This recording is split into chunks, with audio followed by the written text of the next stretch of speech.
না আপোনালোকে দেখিছেই যে কংগ্ৰেছ দলে যোৱা বিধানসভা নিৰ্বাচনৰ ফলাফল যথেষ্ট গুৰুত্ব সহকাৰে লৈছে।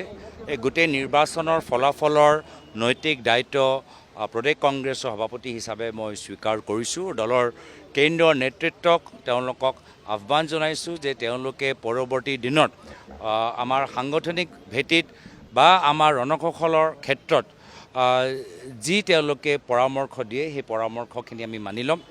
লগে লগে আমি ইতিমধ্যে যোৱা কেইটা দিনৰ পৰা আমাৰ দলৰ ভিতৰতে আমি মূল্যাংকন কৰিবলৈ আত্মমন্থন কৰিবলৈ আমি আৰম্ভ কৰিছোঁ আৰু আমাৰ মন্থন দুই পক্ষত যে যোৱা আমি 1-1.5 বছৰৰ ভিতৰত নিৰ্বাচনৰ যোৱা 1 বছৰ প্ৰাক মুহূৰ্তত আমি যিদৰে তৈয়াৰী কৰিলোঁ, ক'ত আমাৰ তৈয়াৰী আগবাঢ়ি গ'ল, ক'ৰবাত আমাৰ কামখিনি ভালদৰে হ'ল, ক'ত আমি কামখিনি ভালদৰে কৰিব নোৱাৰিলোঁ।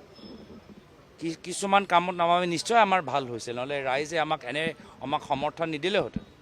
কিন্তু ক'ৰবাত আমাৰ কামত আমাৰ আমাৰ কামখিনি সম্পূৰ্ণ নহ'ল, যিদৰে আমি বিচাৰিছিলোঁ, যি লক্ষ্য আমি ৰাখিছিলোঁ, যি টাৰ্গেট আমি ৰাখিছিলোঁ, সেই টাৰ্গেটৰ পৰা আমি অলপ যথেষ্ট আঁতৰত আছোঁ। তাৰ কাৰণ কি, সময় অভাৱ নে আমাৰ ৰণসকলত কিছু আমাৰ সাল সলনি কৰাটো উচিত। আৰু লগে লগে আমি যিকেইটা কাম ভাল কৰিলোঁ কেনেদৰে আগন্তুক দিনত আগুৱাই লৈ যাব লাগে, যিখিনি কাম আমাৰ আধৰুৱা থাকিলে সেইখিনি কাম আমি কেনেদৰে সম্পূৰ্ণ কৰোঁ আৰু সামূহিকভাৱে ৰাইজৰ পৰা আমি কেনেদৰে পৰৱৰ্তী দিনত ৰাইজৰ পৰামৰ্শ আমি ল'ব পাৰোঁ, ৰাইজৰ ওচৰত নতুন দিশে আমি কেনেদৰে সংযোগ সৃষ্টি কৰি ৰাইজৰ পৰামৰ্শ লৈ আমি আগবাঢ়ি যাব পাৰোঁ। অসমৰ জ্বলন্ত সমস্যা এতিয়াও আছে। আমি ৰাইজৰ সমস্যা ভালদৰে আমি কেনেদৰে তেওঁলোকৰ কথাবোৰ উপস্থাপন কৰিব পাৰোঁ, গোটেইখিনি কথা লৈ এটা ব্যাপক আমাৰ আত্মমন্থন, লগে লগে সাংগঠনিক সাল সলনিৰ প্ৰক্ৰিয়া ইতিমধ্যে আৰম্ভ হৈছে আৰু আপোনালোকে পৰৱৰ্তী দিনত দিনে দিনে গম পাব। তো আমি কংগ্ৰেছ দলে যে এই নিৰ্বাচনৰ ফলাফল যথেষ্ট গুৰুত্ব সহকাৰে লৈছোঁ আৰু প্ৰথম দিনৰ পৰাই আমি পৰৱৰ্তী দিনৰ মাৰ্গদৰ্শন দলৰ জ্যেষ্ঠসকল, সতীৰ্থসকল, কৰ্মীসকল, লগে লগে ৰাইজ আৰু বিভিন্ন অন্য দলৰ বাহিৰৰ কেইটা ৰাজনৈতিক দলৰ লগত আলোচনা কৰি, বিভিন্ন সংগঠনৰ লগত আলোচনা কৰি এটা সামূহিক ব্লুপ্ৰিণ্ট আমি তৈয়াৰ কৰিবলৈ আগবাঢ়ি গৈছোঁ। আত্মমন্থনত আমাৰ ব্যাপক এটা প্ৰক্ৰিয়া আৰম্ভ হৈ গৈছে। আমি জ্যেষ্ঠসকলৰ পৰাও শুনিছোঁ, প্ৰাক্তন বিধায়কসকলৰ পৰাও শুনিছোঁ, বিধায়কসকলৰ পৰাও শুনিছোঁ আৰু বিভিন্ন ক্ষেত্ৰত আমি এটা সামূহিক কালেক্টিভ চব ক্ষেত্ৰৰ পৰা আজি আমি কি কৰিলোঁ, বিজেপি কেনেদৰে তেওঁলোকে আঁচনি ভয় দেখালে, কেন্দ্ৰীয় নিৰ্বাচনী আয়োগৰ সমষ্টি পুনৰ নিৰ্ধাৰণৰ পৰা আমাৰ কিমানখিনি কমপ্লেইণ্টৰ ওপৰত তেওঁলোকে একশ্যন ল'লে, আমাৰ কিমানখিনি যে আমি EVM ওপৰত বেটাৰী সম্পৰ্কত যে আমি মাত মাতিলোঁ, কিমান কথা তাৰ স্পষ্টীকৰণ দিব পাৰিলে। এতিয়া আপোনালোকৰো মোবাইল ফোন আছে, আপোনালোকৰো মাইক্ৰফোন আছে, আপোনালোকৰ মোবাইল ফোনৰ মাইক্ৰফোনৰ বেটাৰী অলপ দিন সময় পিছত চাৰ্জ শেষ হৈ যায়। কিন্তু আমিও জানিবলৈ বিচাৰোঁ যে EVMৰ ভিতৰত এনেকুৱা কি বেটাৰী টেকন'লজি আছে যে তেওঁলোকৰ চাৰ্জ কমে নহয়। আমি জানিবলৈ বিচাৰোঁ সেইখিনি বেটাৰী আপোনাৰ মোবাইল ফোনত থাকিব লাগে, সেইখিনি বেটাৰী আপোনালোকৰ বুমত থাকিব লাগে, সেইখিনি বেটাৰী প্ৰত্যেকজনৰ ওচৰত থাকিব লাগে যে ইমান দিনৰ পিছতো বেটাৰীৰ পাৰ্চেণ্টেজ কমি নাযায়। তো সম্পূৰ্ণ সামূহিক কথাখিনি আমি পাতিবলৈ বিচাৰোঁ আৰু আমাকতো ভাবিব লাগিব যে আপোনালোকৰ যদি এটা সাধাৰণ মোবাইল ফোন, আপোনালোকৰ গাড়ী বেটাৰী, মোবাইল ফোন বাদ দিয়ক, গাড়ী বেটাৰী যদি আপোনালোকে বেছি সময় ব্যৱহাৰ কৰে, ষ্টেণ্ডিঙত ৰাখে, তো গাড়ী বেটাৰী নাইকিয়া হৈ যাব পাৰে, গাড়ী বেটাৰী ড্ৰেইন হৈ যায়। কিন্তু EVMৰ বেটাৰী আমি বহুতকেইটা আমাৰ মানুহবোৰ প্ৰতিনিধিসকল এতিয়া নিজ চকুৰে চাই কৈছে যে ইমান দিনৰ পিছত বেটাৰী পাৰ্চেণ্টেজ 94%, 6%, 5%। এইটো কি টেকন'লজি?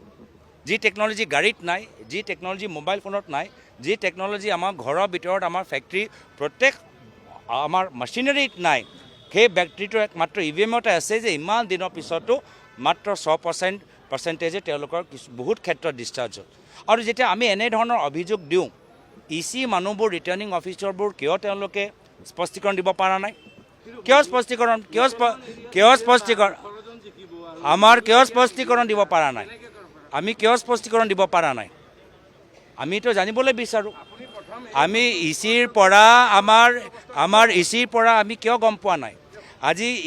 আজি কেন্দ্ৰৰ একদম সমষ্টি পুনৰ নিৰ্ধাৰণৰ পৰা আজিতো আমি ডিলিমিটেশ্যন সম্পৰ্কত আমি কৈ দিলোঁ যে ডিলিমিটেশ্যন কি কাৰণত হয়, যে প্ৰতিটো আমাৰ যেতিয়া জনসংখ্যা বৃদ্ধি হয় আমি সমষ্টি পুনৰ নিৰ্ধাৰণ এনেদৰে কৰিব লাগে যে প্ৰত্যেক সমষ্টিৰ জনসংখ্যা সমান হওক, যাৰ ফলত প্ৰশাসনে নিজৰ চৰকাৰী সুবিধাবোৰ ৰাইজৰ ওচৰত লৈ যাবলৈ এটা সুযোগ পাওক। তেনেধৰণৰ ডিলিমিটেশ্যন আমি দেখা পাইছোঁ নেকি? যিকোনো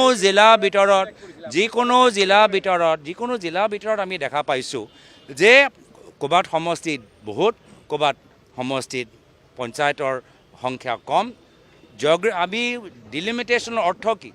যে প্ৰশাসনিক সুবিধাবোৰ ৰাইজে সহজভাৱে সুবিধাটো ল'ব পাৰে। কিন্তু আমি কি দেখা পাইছোঁ? এনেকুৱা দীঘলীয়া সমষ্টি, চাৰিওফালে বেলেগ সমষ্টি গাঁও আৰু ভিতৰত এখন গাঁও আছে তাৰ যি বেলেগ বিধানসভা সমষ্টি।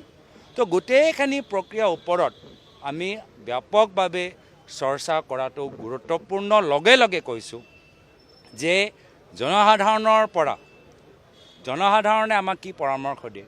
ৰণসকলৰ ক্ষেত্ৰত, নীতি নিয়মৰ ক্ষেত্ৰত, দলীয় কাৰ্যসূচীৰ ক্ষেত্ৰত, দলৰ প্ৰতিনিধিসকলৰ ক্ষেত্ৰত বহুতখিনি মানুহ এতিয়াও আমাক যোগাযোগ কৰিছে যে এই লোকতন্ত্ৰ বচাবলৈ আৰু অসমৰ ভিতৰত শাসক পক্ষৰ অন্যায় নিয়ন্ত্ৰণ কৰিবলৈ বহুত মানুহখিনি এতিয়াও কংগ্ৰেছ দলৰ কি চেলেঞ্জ কৰে? আমাৰ আজি আমি ভোটাৰ তালিকা ৰাহুল গান্ধী ডাঙৰীয়ে দেখাই দিয়া নাই নেকি যে ভোটাৰ তালিকাত কেনেদৰে মানুহবোৰ, বাহিৰৰ ৰাজ্যৰ মানুহবোৰ এখন ৰাজ্যৰ ভোটাৰ তালিকাৰ ভিতৰত অন্তৰ্ভুক্ত হৈ ভোট দিছে?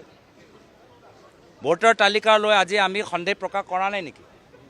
আপোনালোকৰ চেনেলতে আমি দেখা পাইছোঁ যে বাছে বাছে ট্ৰেইনে মানুহবোৰ আহিছে। অসমত অসমীয়া মানুহৰ আজি দপদপনি থাকিব নে নাথাকে? যি দলৰ চৰকাৰ হওক, অসমৰ আমাৰ থলুৱা মানুহৰ চৰকাৰ হ'বনে নে বাহিৰৰ মানুহৰ ভোটত অসমৰ ৰাজনৈতিক ভৱিষ্যত এতিয়া সদায় নিৰ্ধাৰিত হ'ব? এইখিনি কথা লৈ কেন্দ্ৰীয় নিৰ্বাচনী আয়োগৰ তেওঁলোকৰ মুৰব্বী চিফ ইলেকশ্যন কমিশ্যনৰ ওপৰত আমাৰ গোটেই ভাৰতৰ ৰাজনৈতিক দলবোৰ বিভিন্ন ৰাজ্যৰ পৰা অভিজ্ঞতা লৈ বাৰম্বাৰ আমি মাত দিছোঁ। কিন্তু দুখৰ কথা যে আজিৰ তাৰিখত বিজেপি দলৰ যি নেতৃত্ব আছে তেওঁলোকে লোকতন্ত্ৰ আৰু সংবিধানৰ ওপৰত বিশ্বাস নকৰে। ক্ষমতা পালে ক্ষমতাৰ যোগেদি যেনে তেনে কেনেদৰে নিজৰ মানুহবোৰ সাংবিধানিক সংস্থাৰ নেতৃত্ব দি তেওঁলোকৰ পৰা অসাংবিধানিক কামবোৰ কৰাই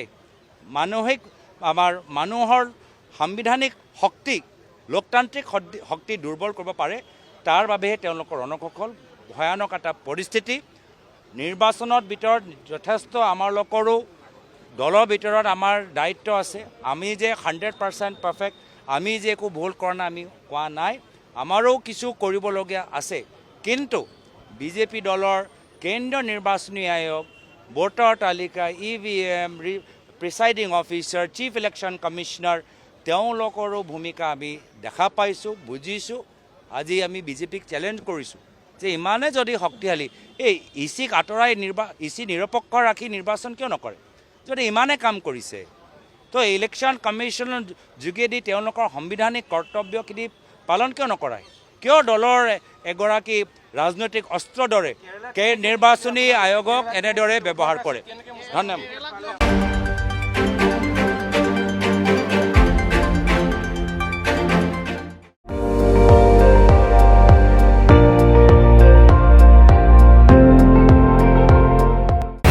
আপুনি চাই আছে ND24, সৰ্বশ্ৰেষ্ঠ নহয় সৰ্বোত্তমৰ দৌৰত।